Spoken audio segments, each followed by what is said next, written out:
Ladies and gentlemen, welcome to Shining Force 3. This is a bonus exploration video, and I'm being a little bit quieter than usual. Otherwise, shouting in a kind of cricket-style commentary would probably ruin the atmosphere here.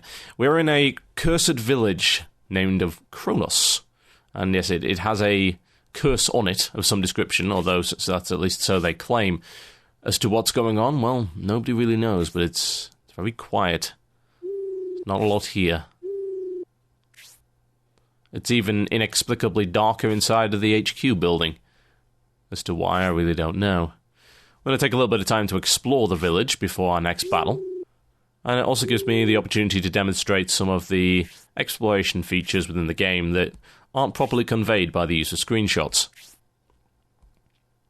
At the moment, as you can see, Slate has disappeared, which is interesting because before the end of the last chapter, we noticed that Slate seemed to be a little bit too happy about coming to this place.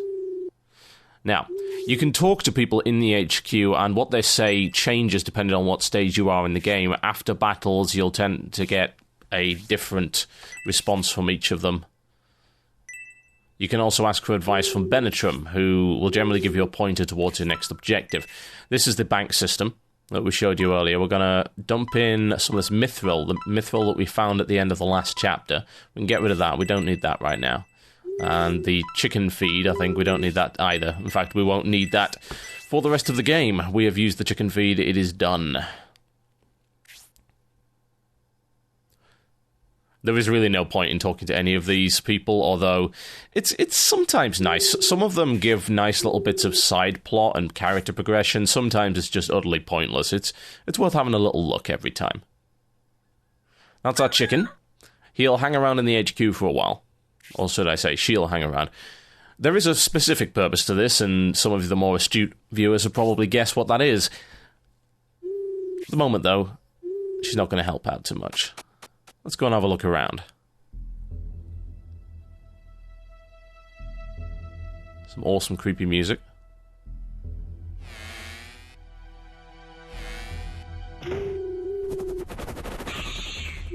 Now, I don't know what it is about this one area in the game. Maybe you think I'm a coward, but this place creeps me out. I think maybe because the sound effects are so lo-fi and bizarre that you don't expect them. And you're expecting maybe to hear screams and woo noises, but since for some reason the Saturn apparently can't do any of those very well, you get these crazy sound effects that seem to belong in stuff like The Grudge and The Ring. Nothing in there, sadly. There's an awful lot of items and closets and stuff that have absolutely nothing in them at all, which is why manual exploration without knowing where things are can be rather time-consuming. What is more annoying is the fact that a lot of the stuff that is hidden in things you wouldn't expect. In this case, we can find ourselves a Brave Apple. The Brave Apple is one of those consumables that I was talking about. It's a one-use, and it gives you a level, which means it's incredibly good. It's also incredibly rare. What on earth is going on here? I'm not entirely sure what they were trying to achieve here with the little crazy cutscene with the bouncing crates. Apparently they're made of jelly. That's Jell-O for our American viewers.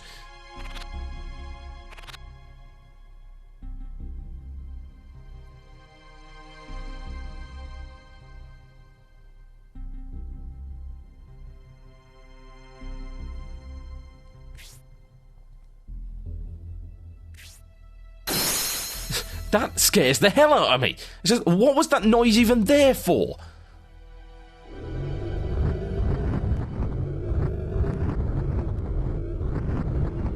Flying picnic set? Come on.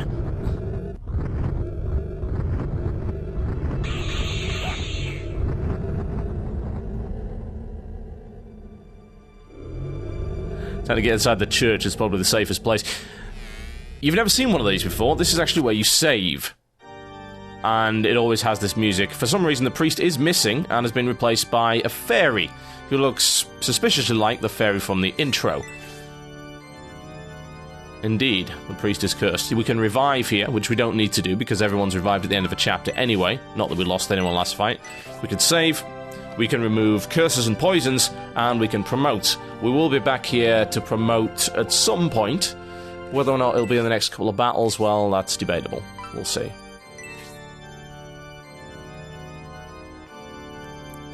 Now, that is actually the only item that we can access at the moment, the Brave Apple. We're not going to see anything else in here yet. We have to complete a couple of battles, so we're going to cross this bridge and see if we can find Slate. Straight into a graveyard.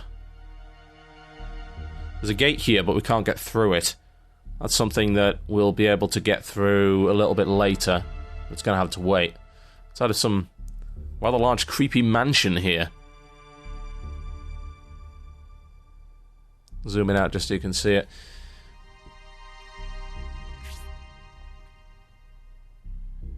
There's your plot trigger point. And as we're heading back, what or who should we see?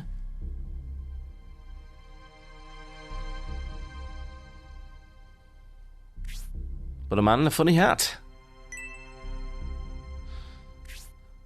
This good fellow goes by the name of Khan. He is an Elbazim monk. As to why he's here, well, who knows?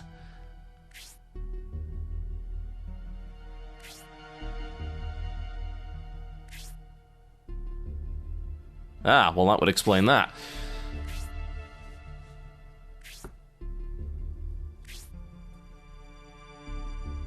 Well, at least he's upfront about it. And there's our errant swordsman. What on earth has he been playing at?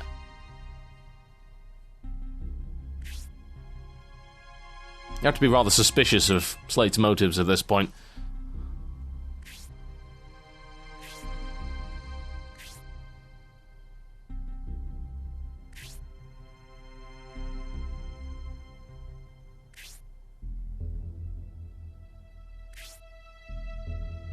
And there we have it, the reason that Slate was so excited about getting here in the first place.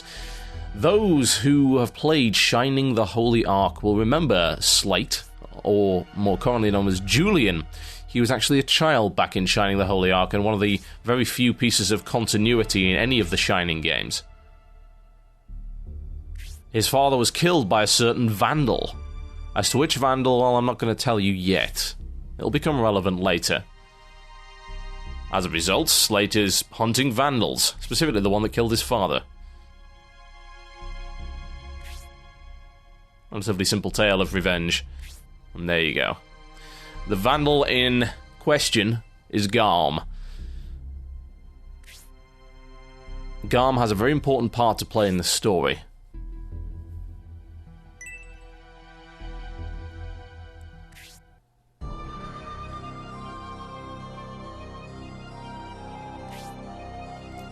This is what happens when you hang around cursed graveyards.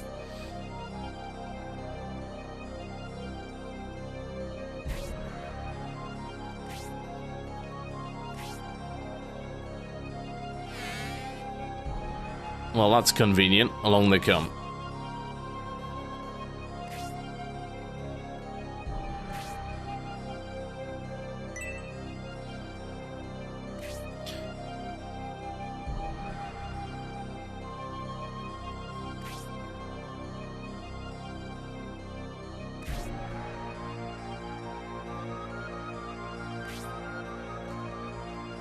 Now, you're about to be incredibly confused. Bouncing, what are they? Well, the answer to that is... these are Quonos. They're effectively zombies. As to why they're bouncing, I have no idea. However, these are actually the villagers. And that's rather important.